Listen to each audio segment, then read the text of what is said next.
Hi everyone, good morning. This is Devangini Dave. आज का topic क्या है? Let's guess. आज का टॉपिक जो पूरा है वो मून पे है, चंद्रमा पे है। देखिए, हमारे जो हॉरोस्कोप होते हैं उसमें बेसिकली 12 हाउसेस आर देयर। 12 स्थान होते हैं उसमें, राइट?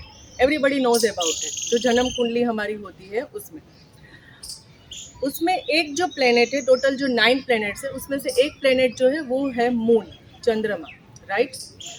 अभी चंद्रमा जो है वो पर्टिकुलरली 6, 8 और 12, अगर इन तीन में से कोई भी एक स्थान में, एक पोजीशन में है, जिसको बोलते हैं त्रिक स्थान। 6, 8 और 12 हाउसेस को हम त्रिक स्थान भी बोल सकते हैं, ठीक है? और बोल सकते हैं खड्डे के स्थान। तो अगर किसी का चंद्रमा उनके हॉरोस्कोप में 6, 8 और 12th हाउस में अगर है, उनकी जन्म कुंडली में, उनके हॉरोस्कोप में, तो उसका क्या आउटपुट हो सकता है, उसकी क्या इफेक्ट वो पर्सन पे हो सकती है। तो आज का ये पूरा एपिसोड जो है मैंने उसके लिए बनाया हुआ है। What are the symptoms for that, right? देखिए, अगर चंद्रमा किसी का 6, 8 या 12th हाउस में है, उनका चंद्रमा वीक है, मून प्लेनेट जो है उनका वीक है। टोटल हमें पता है 9 प्लेनेट्स आर देयर जो हमारे हॉरोस्कोप में होते हैं। जब हमारा जन्म होता है तो उस हिसाब से सारे जो ग्रह होते हैं वो हमारी कुंडली में नक्षत्र के हिसाब से आते हैं, राइट? तो अगर किसी का मून वीक है तो उसकी वजह से क्या क्या होता है, क्या सिम्टम्स उसके हो सकते हैं, ठीक है?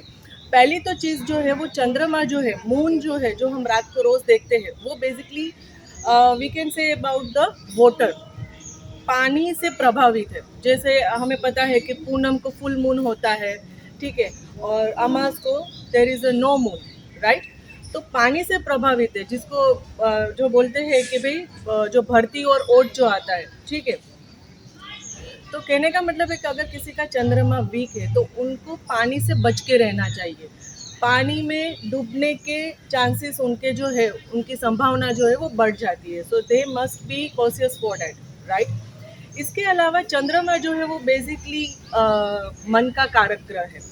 चंद्रमा से ट्रैवलिंग, चंद्रमा से रिलेशनशिप स्टेटस, चंद्रमा से अपने और हमारी जो मदर है, तो माँ के साथ हमारा रिश्ता कैसा रहेगा, ये सारी चीज़ें जो है वो चंद्रमा से हम देख सकते हैं, प्रेडिक्ट कर सकते हैं। तो अगर किसी का चंद्रमा वीक है उनके हॉरोस्कोप में, तो उसकी वजह से क्या होगा?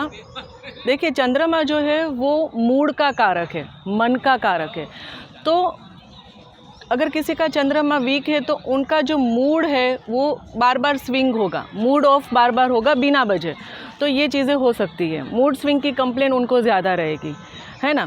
इसके अलावा अगर किसी का चंद्रमा वीक है तो पर्सन को we can say about anxiety, fear, depression, low confidence, ये सारी चीज़ें होने की संभावना हो सकती है। एंड बिना वजह उसको डर लगेगा, है ना? जैसे मान लीजिए कि रात का टाइम है और अचानक से आधी रात को लाइट चली जाती है तो हमें डर लगता है, all of sudden for few seconds के हम घबरा जाते हैं। वैसा ही उन लोगों के साथ होता है कि बिना वजह उनको बाकी उनके सराउंडिंग जो लोग हैं या कोई भी सिचुएशन है तो उसमें they can't able to take the decision. उनको बिना वजह डर जो है वो ज़्यादा लगता है, डरपोक बनाता है अगर किसी का चंद्रमा जो वीक है तो, राइट? ये सारी कंप्लेंट्स रहती है। इसके अलावा अगर किसी का चंद्रमा वीक होता है तो जैसे मैंने बोला कि चंद्रमा माँ का कारक भी ग्रह है ना? तो आइदर उनको माँ का सुख नहीं मिलता है, यानी कि छोटी एज में माँ जो है वो उनकी जो है वो उनकी डेथ हो जाती है, तो माँ का सुख नहीं मिल सकता है। अगर मदर है तो मदर की हेल्थ जो है वो वी कैन से के नरम गरम रहती है, मेडिसिन मदर की चलती रहती है, और मदर के साथ जो बॉन्डिंग है वो भी कम रहता है। जो रिलेशनशिप है वो उसमें जो एक बॉन्डिंग होना चाहिए, जो एक फेथ होना चाहिए, अंडरस्टैंडिंग होना चाहिए, वो इतना नहीं रहता है। तो ये सारी जो चंद्रमा की, अगर चंद्रमा वीक है हॉरोस्कोप में तो ये साइड इफ़ेक्ट्स हो सकती है। इसके अलावा अगर किसी का चंद्रमा वीक है तो चंद्रमा बेसिकली जो है वो कौन सी राशि का प्लैनेट है? चंद्रमा की जो राशि है वो कर्क राशि है ना, कैंसर साइन। तो अगर हम हमारे बॉडी में देखें ऊपर से लेके नीचे तक, तो यहाँ से अगर शुरू करते हैं हेड से तो होती है मेष राशि। मेष राशि से लेके अगर हम यहाँ पे चेस्ट में आते हैं तो वहाँ पे आ जाती है कैंसर साइन, कर्क राशि। तो अगर किसी का चंद्रमा वीक है तो उनको चेस्ट रिलेटेड डिसीज़ होने की संभावना है। सर्दी, खांसी, ज़ुकाम है, अस्थमा है, ठीक है। तो ये सारे जो डिसीज़ है वो बार बार होने की संभावना है। सीजनल तो होता है लेकिन उसके अलावा भी उनको ये कंप्लेंट ज़्यादा रहती है। सो डैट्स ऑल। ये एपिसोड मैंने उसके लिए ही बनाया था कि मैं आपको, अगर किसी का चंद्रमा वीक है तो क्या साइड इफ़ेक्ट्स हो सकती है, ये मैं आपको अच्छे से समझा सकती हूँ। आई होप ये इन्फॉर्मेशन मैंने जो आपके साथ शेयर की है it will be helpful to you, right. And don't forget to like and subscribe my channel. तो आगे के जितने भी एपिसोड्स हम शूट करने वाले वो सारे आप बिना मिस किए देख सकते हो। आपको ये एपिसोड कैसा लगा, don't forget to write down in comment box about your views, right. Next episode में अगले हफ्ते वापस मिलते हैं यही कंटिन्यूशन में कि चंद्रमा वीक है तो उसकी रेमेडीज़ क्या क्या हम कर सकते हैं।